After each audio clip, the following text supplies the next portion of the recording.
High, think rationally with कुतूहलच्या आजच्या भागामध्ये मनापासून स्वागत.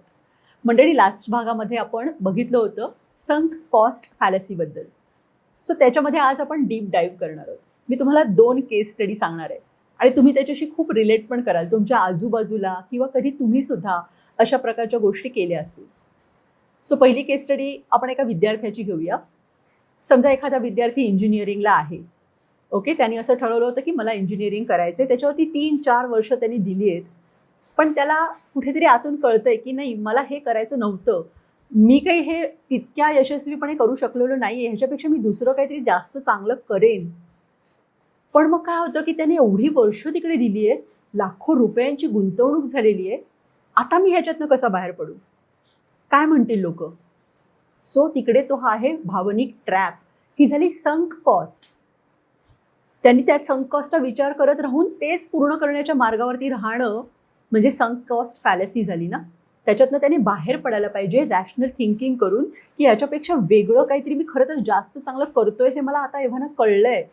तर ते सोडून त्यांनी दुसरं काहीतरी करणं, भविष्याच्या मध्ये आपल्याला कुठल्या गोष्टीमध्ये व्हॅल्यू मिळणार आहे ते करणं हे जास्त महत्त्वाचं असतं.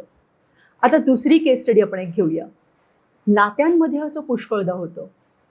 आपण एखादं नातं सुरू केलं, 4-5 वर्ष गेली, 10-12 वर्ष गेली आणि तेव्हा कुठे आपल्याला उमगलं किंवा हळूहळू आपल्याला लक्षात आलं की अरे हे नातं फसलंय. आणि तरीसुद्धा आपण काय विचार करतो, अरे मी एवढी वर्ष दिली आहेत या नात्याला, एवढा वेळ, प्रेम, भावना, सगळं काही मेहनत केलेली आहे ह्याच्यावरती, ते नातं नाही यशस्वी होते हे समजल्यानंतर सुद्धा आपण संक कॉस्टचा विचार करत राहतो की आतापर्यंत मी एवढी वर्ष ह्याला दिली आहेत. रॅशनल थिंकर संक कॉस्टचा विचार नाही करत. संक कॉस्ट होऊन गेलंय ना, ते तुम्ही एवढी वर्ष दिली होतीत ना, झालं, संपलं.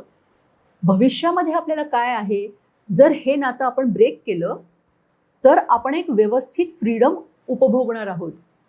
किंवा एखादी जी कुठली गोष्ट आपल्याला असं लक्षात आलं की ही गोष्ट नाही यशस्वी झाली आहे, ती तिकडे बंद केली तर आपल्याला दुसरं काहीतरी चांगलं सुरू करता येणार आहे.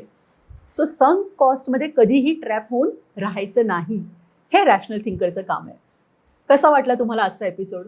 मंडळी, माझ्याने एक लक्षात आलं आहे की तुम्ही कमेंटमध्ये फार लिहित नाही.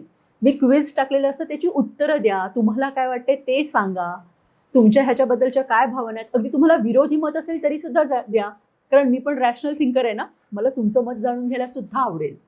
सो नक्की कमेंटमध्ये लिहा. सो आजचं क्विज असं आहे, रॅशनल थिंकर आपला निर्णय कशावर घेतो?